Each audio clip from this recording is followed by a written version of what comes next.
지난해 양육비 이행법이 개정되면서 정당한 이유 없이 양육비를 안 주는 부모는 다양한 방법으로 제재할 수 있게 됐습니다. 오늘은 처음으로 형사고발 사례도 나왔는데요. 양육비 때문에 고통받았던 한부모 가정들에게 의미 있는 진전이 이루어질 수 있을지, 또 더 필요한 과제는 없는지 짚어보겠습니다. 먼저 영상 보고 오겠습니다.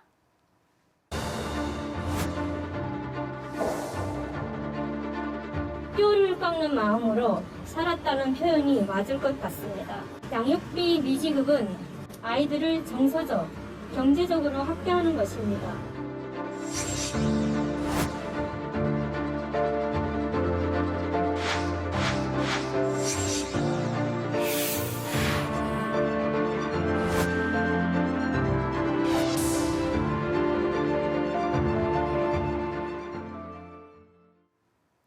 네, 오늘 고발을 주도한 단체죠. 양육비 해결 총연합회의 이영 대표 연결해 자세한 얘기 들어보겠습니다. 대표님 안녕하세요.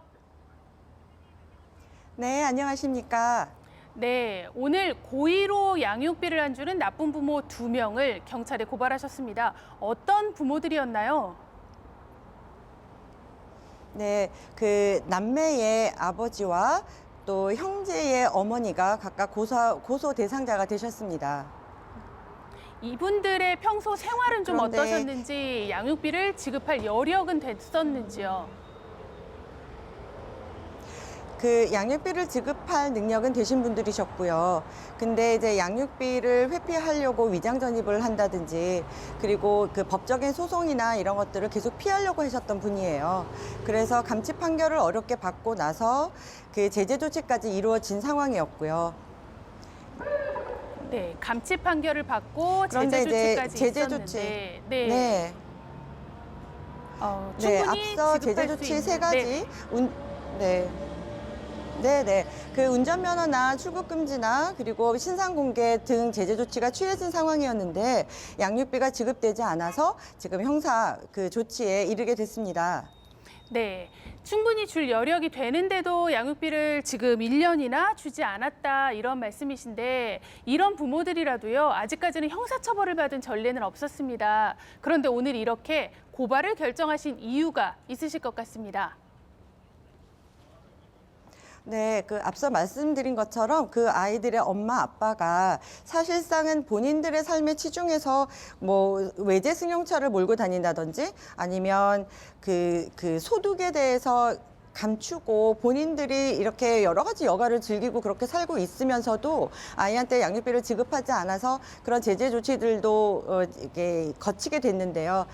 그럼에도 불구하고 지금 1년이 되도록 양육비를 지급하지 않은 상황이어서 그 양육비 이행법 규정에 따라 지금 형사 제재 조치를 이제 치를 수 있는 상황에 도달을 해서 지금 고소 조치를 통해서라도 양육비 이행을 확보해야 되는 상황이기 때문에 고소 조치를 이제 하게 됐습니다.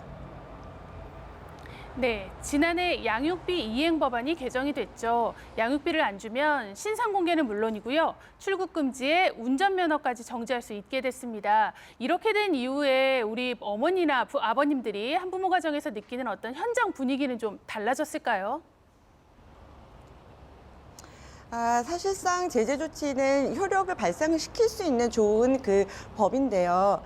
그러나 감치 전제 조건이라는 그런 그 내용이 들어가 있기 때문에 제재 조치까지 도달할 수가 없습니다. 말씀드리자면 이 제재 조치는 그 앞서 법원으로부터 감치 판결, 감치 소송을 통해서 법원에서 판결을 받은 후에야 비로소 신청을 할 수 있는 절차이기 때문에 감치 소송에서 판결을 받지 못하면 이 제재 조치 신청을 할 수 없거든요. 그런데 감치 소송을 치르려면 실거주지가 있어야 되는데 양육비 채무자들이 의무를 다하지 않기 위해서 위장 전입을 한다든지 고의로 그 실주소를 감추기 위해서 수치 불명 상태를 만들어 놓거든요. 그러다 보면 법원에서는 공시송달이라는 제도를 통해서 이렇게 신청을 받고 재판을 진행하는 것이 아니라 이 신청 단계에서 이미 그 재판을 치를 수 없도록 되어 있습니다. 그래서 이 감치 판결을 받을 수 있는 그 양육 가정이 굉장히 일부로 국한되어 있기 때문에 다수의 양육 가정들은 감치 판결을 통과하지 못하고 제재 조치를 활용할 수 없어서 실제로는 현장에서는 아직 이 새로운 법에 대해서 효과나 아니면 뭐 양육비를 지급받거나 이런 상황은 사실은 아닙니다. 네, 이런 한계들 그래서 때문에 이 형사 제재 겠죠. 조치를 네, 이런 네, 한계들 그렇죠. 때문이겠죠. 지금 법원 판결을 받고도요. 양육비를 제대로 주는 부모가 지난해 기준으로 38%밖에 안 됩니다. 미국의 절반 수준이에요. 이행 의무를 지키지 않는 부모들에 대해 더 높은 어떤 제재가 필요하다고 보시는지요? 네, 그렇습니다. 지금 나와 있는 38%라는 수치는 단 한 차례만이라도 지급을 했을 때 카운팅된 비율이기 때문에 실제 현장에서는 38%보다는 더 낮은 걸로 보고 있고요.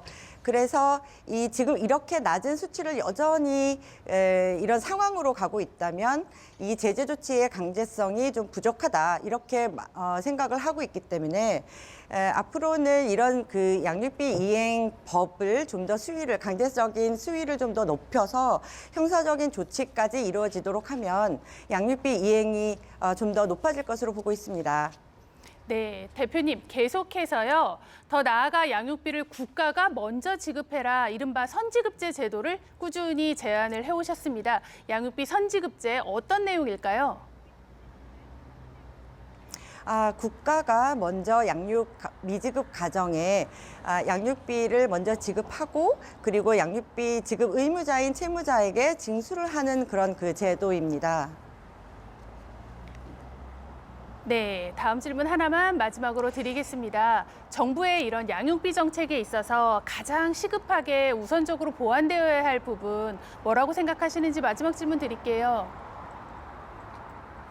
네, 지금 양육비 이행 개정법은 강제성을 가지고 아이들의 양육비를 이제 받도록 그렇게 들어온 제도인데요.